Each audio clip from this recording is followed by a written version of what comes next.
Have you caught people singing out loud lately? Not because they have earbuds in, but being out there on the front lines, I'm noticing people are starting to whistle again. And, you know, I'd like to know the psychology behind that. I don't know if they've created an atmosphere of protection around themselves, that if they hear their own music, it allows them to find their own calm, their own peace. But I'm noticing a lot of people just go, da, da, da, da, da, da, da, da, da, da, da, or they're whistling. I'm not a good whistler, so I'm not going to go there, but I do pop some gum, though. And that right there would really kind of get me the backhand of my dad's fist. He just bopped me in the head and said, stop that. Stop popping your gum. If that gum was meant to pop, it would say it on the package. Dad, it says it's bubble gum. Come on, dude. Come on. Although he may not be here in physical form, I love him. To say I loved him, no, that's past. I love him so much. Hey, it's Arrow. This is The Daily Mess, a chronological walk through an everyday world. I am a daily writer. Things happen around each and every one of us, and I believe that we should all be learning from the moments and the atmospheres that we walk into, around, underneath, and above. And the lessons are there. We're just ignoring it. But if you take the time to listen, to kind of maybe take some notes, all of a sudden you're going to go, wow, it's always been there? Yeah, it really has been. This is The Daily Mess. Very serious subject today. And the reason why I'm bringing it up is not to have political conversation or to bring a Debbie Downer moment here. That I don't want to do that. But I think that we should talk about it. And because nobody else is. What they're doing is they're saying these other newsworthy things, but they're not talking about the realness of it all and what the after effects could actually be. But how does the world prepare? How does the world prepare? The headlines today. Russia is building up its own forces again. They're bringing up the reservists, 300,000 of them. And there's that leader again of Russia making that big threat. I will use nuclear bombs. Oh, God. Now, is this propaganda? Because if it is, it's a very dangerous tool. As are news outlets that tend to lean on the idea of adding a little scare to the story. But nobody really knows how the leader of that global power is planning out his next ambition. How does the world prepare? And what if? We can't say that about a pandemic. What if? Because we've already gone through it. A lot of people lost their lives. I lost my mother.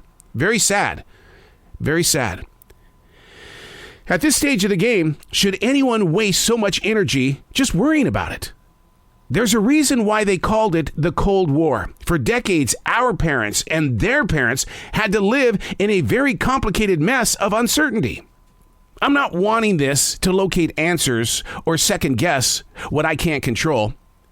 It's all part of this letter that I'm writing. Dear future reader, to whom I'll never get to know. But at least they'll have the planted ink stains on a page so giving. Moments in an age with so much challenge and change. How does the world prepare? How are you preparing? What are you looking for in this chaotic mess that we're all in? Or are you like my master in martial arts who said, can you control the situation? No, move on.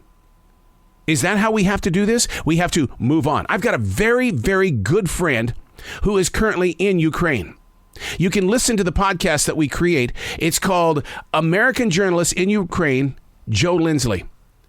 The man has no fear. I was just talking to his father the other day, and he goes, he says, I was against him being over there, but when I'm seeing what he's doing and the reports that he's coming out here with, nobody else is doing it. He knows exactly what he needs to be doing. How does the world prepare? You got the Joe Lindsleys.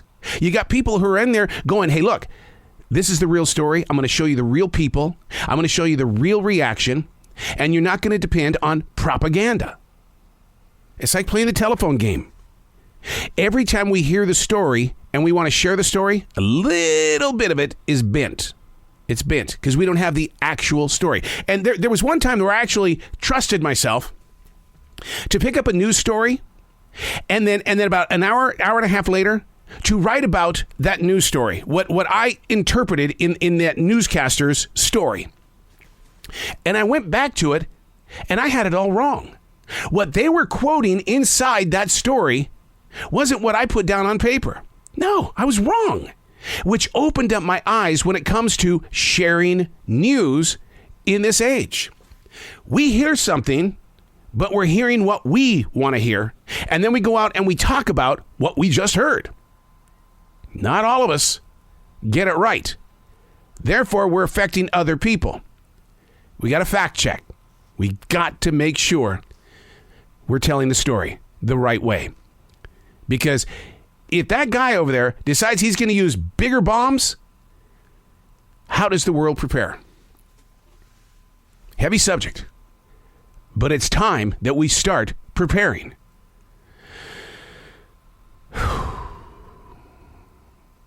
I'm Arrow, and that's the Daily Mess.